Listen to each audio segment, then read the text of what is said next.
Let us now make gods in our image, so male and female we created them. Not the other way around. Not gods making man, but humans crafting divinity. From fear, from hope, from the need to make sense of what we could not control.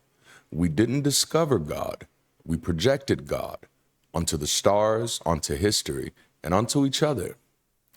When most people ask, does God exist, they point telescopes toward the skies, searching galaxies for answers about creation. But as for me, I point my lens in the other direction, toward anthropology, toward sociology, toward the human story. Because I'm not asking where the universe came from. I'm asking, where did the idea of God come from? When did we first imagine it? Why did we need it? And how has that idea changed as we've changed? I'm convinced that God isn't an eternal being floating outside of time. God is a cultural invention, a mirror of our fears, our values, and our potential. A myth evolved across centuries to explain the unexplainable, and eventually to control the uncontrollable, people. So today, let's unpack God not as theology, but as a social construct, a powerful shape-shifting idea born from human minds and bound by human hands. Let's start with discussing the sociological perspective, God as a human projection of future potential. This perspective draws from classical sociology, especially the work of Emil Durkheim, and overlaps with thinkers like Karl Marx, Max Weber, and Peter Berger. The core premise is that God is not a discovery, it's a projection. Durkheim's theory is that society is worshiping itself. Durkheim's foundational claim was that religious symbols and deities are not reflections of supernatural truth, but of collective consciousness, the shared beliefs and moral attitudes that operate as a unifying force in society. Religion is a unified system of beliefs and practices relative to sacred things, which unite into one single moral community called a church. That's quoting Emil Durkheim from the Elementary Forms of Religious Life. Now, the translation is when we say God is just or that God is merciful or even that God is love, we are not discovering something divine. We are projecting our highest social ideals onto an imaginary being and calling it sacred. The implication here is that the idea of God as all-knowing or all-good is not evidence of an actual being, but rather a mirror of what the society at that time defines as ideal, moral, and aspirational. This also explains cultural variations of gods, wrathful gods in warrior societies, fertility gods in agrarian societies, forgiving gods in trauma-impacted communities. God becomes a cultural Rorschach test. What we see in God tells us more about us than about any supposed deity. God becomes a tool of social cohesion and control. Sociologists emphasize that religion serves a functional role in maintaining cohesion across groups. A shared belief in a higher power establishes norms, what is right or wrong, promotes solidarity, us versus them or insider versus outsider, and provides meaning in suffering. For example, God has a plan. This isn't just theoretical. Across history, religion has been a powerful mechanism of social engineering, intentionally used to legitimize king and empires through the divine right of rulers, reinforce class systems, your suffering is your cross to bear, and even dictate morality. God says it's wrong becomes a final word. When God is treated as the highest moral standard, belief in God can be used to set and enforce behavioral boundaries, justify punishment, and manufacture consensus in moments of crisis. So when we say God is the future of humanity, we're often saying this belief structure is the roadmap for where we want humanity to go. But the danger here lies in the unquestionability of it. If God is seen as the moral apex, dissent becomes heresy. It no longer invites growth, it demands compliance. What began as a projection of potential becomes a boundary for imagination. So let's talk about projection. In this context, God functions as a symbol of human potential, reflecting the idealized virtues that a society values most. The social function here is the elevation of shared morals and aspirations into the sacred form. The danger, however, is that this symbolic myth can harden into dogma, making it resistant to critique or evolution. But then there's also cohesion. Here, God serves as a tool of unity and control, providing a central moral figure around which group identity and behavior can be organized. The benefit is that it acts as a moral anchor that promotes cohesion, but the cost is high. This tool can easily become a mechanism for silencing dissent and enforcing conformity. But we also have to discuss the narrative of future. In this framing, God represents the vision of where society wants to go, a projected ideal that guides collective purpose and destiny. This allows religious systems to justify structures of power and suffering by framing them as part of a divine plan. The danger is that this kind of vision can resist necessary social evolution, keeping people loyal to outdated norms in the name of sacred community. So when we say God is bound by humanity, we are naming a paradox. The thing many believe transcends us was actually born of us and reflects the limits, biases, and dreams of the people who imagined it. Now let's talk about the anthropological perspective. God is a cultural symbol of human potential. Anthropology sees religion not as a divine revelation, but as a cultural artifact, a tool crafted by humans to make sense of the world. Gods are not discovered, they are constructed. Let's look at God as an evolved myth of meaning. Early human societies faced enormous unknowns: weather, illness, death, fertility, the cosmos. In response, they constructed myths to assign meaning, reduce anxiety, and promote survival through communal ritual and cohesion.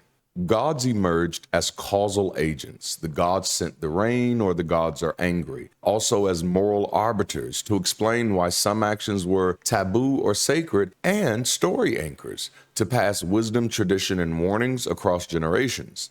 God, in this sense, was a story-shaped survival mechanism, a personified explanation for the unexplainable. So the concept starts with nature spirits, which are tied to place, weather, and cycles, and then evolves into anthropomorphic gods, gods with emotions, families, and flaws, and then into omnipotent creators, abstract deities with absolute power and infinite scope. As human cognition expanded, so too did the complexity of our myths. But each step up the mythological ladder said more about us than about any true divine being. While early myths were speculative, inviting awe and imagination, later religious systems, particularly Christianity and Islam, began making absolute, unfalsifiable claims. This shift had a few devastating effects. Curiosity became heresy. Wonder was replaced by dogma. The gods were no longer explorations of what could be, they were mandates of what must be. Falsehood then becomes foundation.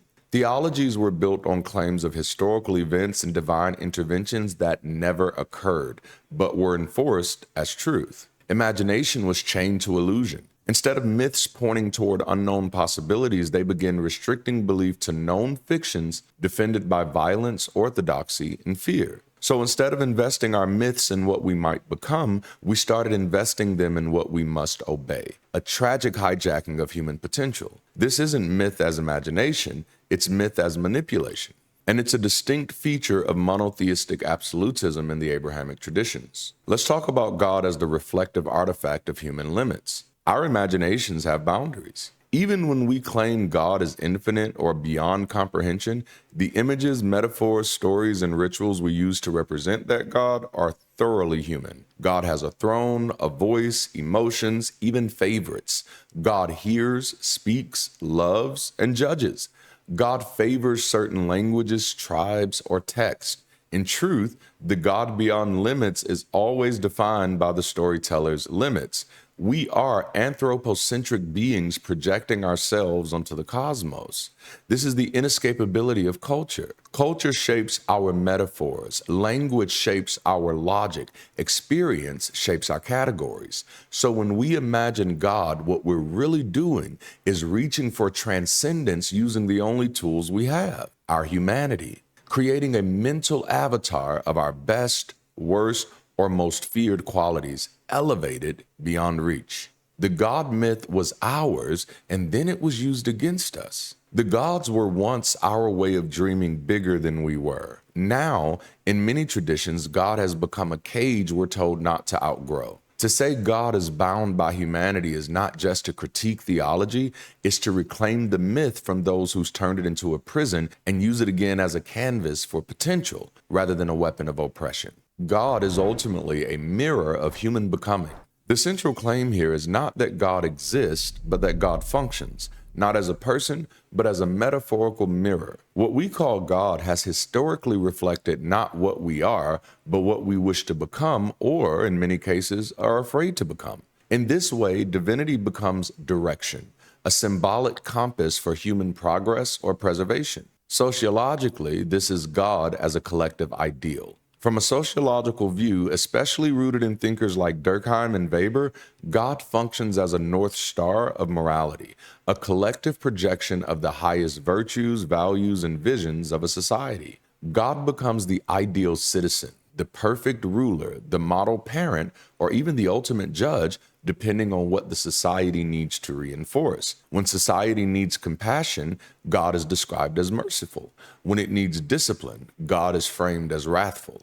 When it needs order, God becomes lawgiver. In essence, God doesn't lead humanity forward. Humanity leads God forward, adapting the divine image to match evolving values. This is why the God of feudalism supported kings, the God of revolution supported freedom, the God of capitalism blesses wealth, and in some communities, the God of justice now affirms queer rights.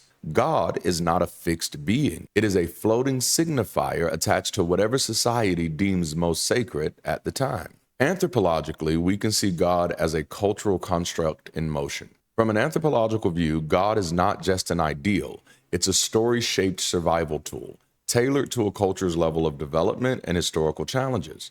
In early human tribes, gods helped explain the unexplainable: thunder, death, even fertility. As civilizations emerged, gods took on hierarchical traits mimicking kings and empires. In modern times, God becomes more philosophical, more abstract, mirroring the complexity of modern identity, morality, and science. God evolves alongside us, shaped by the material conditions, languages, and psychological needs of each era. Even the attributes we assign to God, eternal, omniscient, just, and loving, are aspirational. They are not evidence of a being, but evidence of our longing for those qualities to be real, attainable, and embodied. So what does it mean to say that God is a mirror of human becoming? It means this: the divine is not an external authority.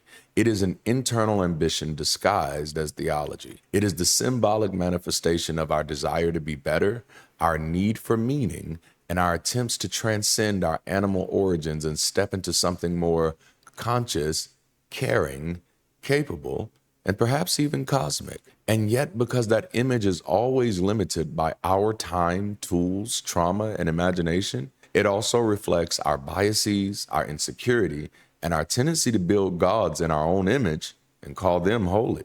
What we once projected upward as divine now begs to be reclaimed inward as human. We don't need to believe in gods to believe in greatness. We don't need the divine to imagine destiny. What we need is the courage to see that what we once gave to God, we can now claim for ourselves. That's what it means for God to be a mirror, not of what is, but of what could be if we dared to evolve. Now, we have to talk about the journey from speculation to subjugation, the inversion of the God myth. In pre-state societies and early human civilizations, religion functioned more like a living question than a final answer. The God myth was a narrative mirror, reflecting humanity's awe, fear, love, and longing. It was a speculative tool for wonder, to understand the cosmos, the self, and the community, a source of communal rituals that connected individuals to nature, ancestors, and purpose. Gods were often localized, evolving with the tribe or culture, fluid and adaptive and participatory. The myth was a mirror and a map. With the advent of imperial religion, especially in Christianity's transformation under Rome, religion underwent a structural mutation. I'll be dedicating an entire video to this called When Religions Became False. But let's jump into this for a bit. Christianity was legally established in 380 CE. Once a marginal debated faith, Christianity became state-enforced orthodoxy. Heresy became not just a theological issue, but a political crime. The myth of a liberating God was centralized, codified, and militarized. God was no longer speculative. He was definitive, final, and armed. Instead of symbolizing aspiration, God became a symbol of fear, eternal punishment for questioning, submission, holiness defined by obedience, and dehumanization, worth tied to sin, not potential. What once inspired self-exploration became the justification for self-denial, guilt, and the moral shrinking of the human being. This has sociological consequences because this is a tool of self-depreciation. In modern sociology, this can be framed as ideological domination, what Marx called false consciousness and what Gramsci later described as cultural hegemony. God became a mirror of the empire, not the self. Humanity was told not to rise, but to repent. The goal was no longer growth or discovery, but conformity. This wasn't religion evolving, it was being co-opted. The myth that once pushed us upward was inverted to keep us in our place. There's also psychological and cultural fallout. Consider internalized unworthiness. Entire generations were trained to see themselves as unworthy and broken by default. Spirituality shifted from self-exploration to self-humiliation. There's also the censorship of wonder. Questions became dangerous, curiosity became heresy. Wonder became warfare against witches, heretics, and even scientists. This is where secular humanism and post-religious frameworks come into play. The goal is not to destroy myth, but to reclaim its original function, to awaken, not to oppress, to elevate human dignity, not diminish it, to remind us that God was never supposed to shrink us, but to represent our greatest potential. The future belongs not to those who fear divine judgment, but to those who care to build meaning without permission. Now let's talk about the implications for secular humanism.